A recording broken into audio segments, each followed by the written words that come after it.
Pagkatapos ko mag-live kahapon guys, umalis ka agad ako. Sinara ko saglit yung aking tindahan kasi pupunta po ako sa supermarket. Mamimili po ako ng ingredients ng aking ice candy, munchkin at saka pastillas. So magla-live po ako today.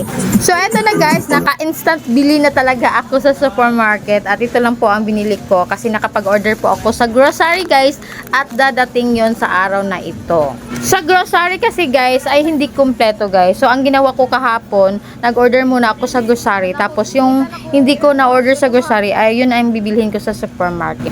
So eto na ang ganap sa supermarket. Sa supermarket talaga guys, hindi mo talaga maiiwasan na may mga taong nagmamadali na gustong sumingit. So siguro lahat naman siguro tayo ay nagmamadali rin. Katulad ko guys na meron pa po akong tindahan na binabantayan. So ngayon guys, nakapagpasingit na po ako ng dalawa. So itong isa gusto ding sumingit.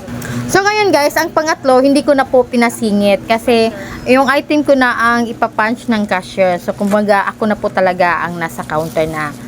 So ayun guys, hindi na siguro ako magiging masama nito guys kasi nakapagpasingit na po ako ng dalawa. So tama na po na pumayag na po ako sa dalawa.